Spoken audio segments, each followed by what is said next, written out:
Good evening, welcome to the Buck Stops here. I'm Vishnu Shom. On the program this evening, they've been on protest for more than 80 days, but even now, despite differences being sorted out by and large, one rank, one pension, that's a demand of ex-servicemen and servicewomen and war widows and the widows of ex-servicemen. That all remains a dream. Is this now essentially a battle of pride? Which side will blink first? Though negotiations continue and there is hope that OROP, one rank, one pension, will indeed happen, there do appear to be hardliners on both sides determined to push hard for every paisa. Also coming up on the show, today's day two of a crucial meeting between the BJP and its parent body, the RSS. On the cards, among other things, media management. Why the RSS feels the BJP needs to do more to counter negative news and views. Just a year ago, the image of the government and the party was untarnished. The Prime Minister was the darling of the media here and outside the country as well. But are things now changing, and is that what the RSS is worried about? But we're going to quickly move on now to our top story this evening. OROP, one rank, one pension. Yes, there were talks today, and yes, there was a sense that it would finally become a reality. But by early afternoon, it dawned on everyone covering the story that this will stretch out some more, right till an increasingly bitter end. Havaldar Major Singh on an indefinite hunger strike being shifted to the hospital. For over 2 months now, these veterans are here protesting, demanding one rank, one pension. Now, besides New Delhi, protests have spread to places like Ambala, Pune and Varanasi. As the protests continued, veterans and one of the government's pointsmen, the Chief of Army Staff, had another round of negotiations amid indications that differences are narrowing. Government has a definition of one rank, one pension, and the veterans obviously have a very purist, very clean definition of one rank, one pension, and between these two definitions there is some gap. And that gap is what we are attempting to bridge today with the veterans and the government in discussion with each other. It is not rationalized equalization of pension, yearly pensions. As protests on the streets and negotiations behind doors continued for yet another day, veterans kept reiterating that officers and men stand together and efforts to divide them would fail. In New Delhi, Shruti Ranjan Sen for NDTv. So are we any closer to a solution on this? Joining us, Major General Satbir Singh, retired. He is the leader of the large group of ex-servicemen and servicewomen who are agitating or fighting for one rank, one pension. Lieutenant General S.K. Bari, Chairman of the Alliance of Ex-Servicemen's organization, also with us. Thank you very much for being with us, General Bari. Ajay Prasad, former Defence Secretary. Sanjay Jha of the Congress. Sambit Patra of the BJP. General Satbir Singh, let me come to you first, sir. Do you have any more talks planned with the government this evening? Because we've seen talks taking place 2 times a day. Are you optimistic that by tomorrow something might happen? There has been no talks which are planned for the evening. We do not know if there are any talks for tomorrow. We had a meeting with Chief of Army Staff and we just reiterated what is our side of the stand. General Satbir Singh, are you not willing to flex just a little bit? It seems that you have agreed with the government on just about everything.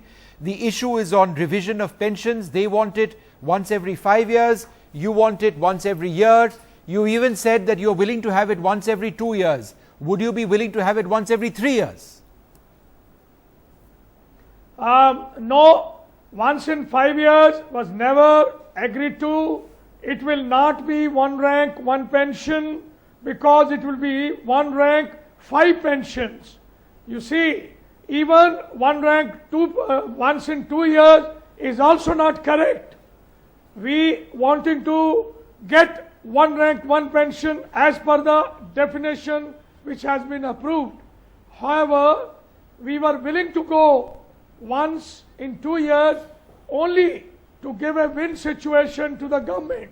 But if the government continues to increase, well, we will have no option but to get back to the normal one rank, one pension. That means every year we will request the Prime Minister to give us a hearing, listen to us. We have a lot of faith in him. We are sure that he will grant us the actual one rank, one pension, which he had assured us. Okay. We are surprised as to why talk of once in 5 years or once in 3 years is even being thought of. General Bari, let me come to you next, sir. Is there a sense that that General Satbir Singh might now be somewhat unreasonable? And the reason people are saying this, and it's there on social media as well, is because the large number of issues have been agreed upon. The government had wanted to start one rank, one pension after 2011. It's now been agreed that 2011 will be the base year. It will be implemented from 2013, 2014. That is one of the most contentious issues. That's been more or less sorted out. There was a difference of opinion on the actual amount of money, the outlay that would be required. Now there is a consensus that it would be that 8,300 crores. Between 2 years and 5 years, that is the sticking point. While the purest definition of one rank, one pension may no longer exist the way that General Satbir Singh wants it, is there a sense now that perhaps General Satbir Singh and some of the other OROP veterans should now bend, sir? General Bari, let me ask you this, sir. Do you believe that there needs to be flexibility on the side of the veterans as well? I would like to say that the government is in a corner at the moment, and they are now trying to hurry up because of the coming elections. If they had done it gracefully, talked to us properly right from the beginning, we wouldn't have come to this stage of bargaining like this. You are aware that this was accepted in toto by the Prime Minister in September 13. From that time, the Finance Minister has been continuously giving indications, reduce your expectations.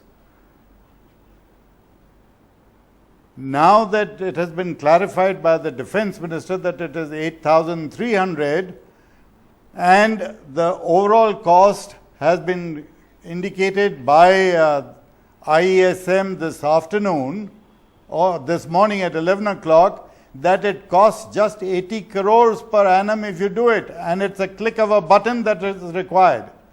Why is the government backing out of it? Okay, let me ask Sambit Patra that question. It's a very small amount for a country which gives 2 lakh crores for defense. Okay, Sambit, 30 to 40 I think the crores point per that year. General Bari is speaking about is partly related to the issue of equalization. The numbers which the government gave, that there would be thousands of crores spent every year towards equalization, some say is not necessarily accurate. The amount that would be required for equalization of pay amongst the same ranks is perhaps on an average 30 odd crores every year. Certainly this government can afford that. Why doesn't the government come around to accepting what the veterans want? No, it's absolutely not the fact that the government has the money or the government is not trying to afford it for our respected veterans. I mean, I would not say that the government is not trying to work out for the veterans. I mean, previously, when was the occasion we had seen such kind of commitment? When was the occasion previously when we had seen such kind of intensive parallels, such kind of intensive consultation? That these intensive consultations are happening, that everyone in the government is busy with this, only points to the fact that the intention of this government is one of commitment. The intention of this government is absolutely But then why clear. haven't they signed on And none it? other than the Prime Minister. Why hasn't the government signed on I didn't it? get. No. There are certain gaps, as pointed out by experts that you were right now pointing out to. There are certain gaps which are fast narrowing. So I believe that since the gaps are narrowing, and I as a party spokesperson would not enter into a domain I'm not supposed to enter, because that is for the government to comment upon. All I know is I'm sure that the Prime Minister's commitment has been taken into the good Prime books of the Minister was veterans, so as committed, Mr. why Satbir has was he not rightly met pointing the out that he OROP has faith leaders? on the Prime Minister's commitment. Why has he not met the OROP leaders? They've been pleading to meet him. See, the most important issue over here is rolling out, giving out the OROP, I mean, the optics are more important, or it's the not optics. OROP being They don't rolled want out is more optics. important? They don't want television cameras. They're asking a simple question. The Prime Minister has held public rallies where he's spoken about veterans. He has announced OROP before the elections took place. They want to meet him. They want to talk with him. Why has the Prime Minister not conceded to this? No, I am sure all the emissaries of the government are in constant touch with the veterans, and the veterans are meeting all the emissaries of the government. All doors of the government are open for our veterans. It's not that any door is closed for them. What they believe is justice at the doorstep of none other than the Prime Minister. Do these veterans not deserve that opportunity? I am reminded. Vishnu, I'm reminded of what Mr. Parikar had recently pointed out. The Prime Minister himself is looking into this whole issue. So it is justice being done from the doorsteps of the Prime Minister. It's not that anyone else is doing it. Why does the Prime Minister not want to meet them? I'm just curious to understand this. See, as I told you, I cannot speak as the government spokesperson, but as a party spokesperson, I can only say that the party, the government, the Prime Minister himself has said on various platforms that we are committed. And as recently as 15th August, I don't question. Strong words where General Sadhbir Singh wants to come in. Go ahead, General Sadhbir Singh. General Sadhbir Singh, go ahead. Patra. I wish to request our worthy BJP spokesperson to put the record straight.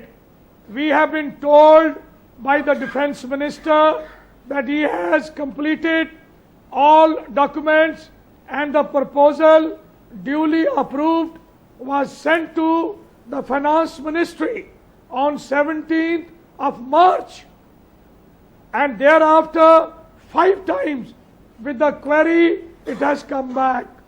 It has been again answered and sent back. It is lying with the Prime Minister. We have requested 5 times through letters, Prime Minister to kindly give us a hearing.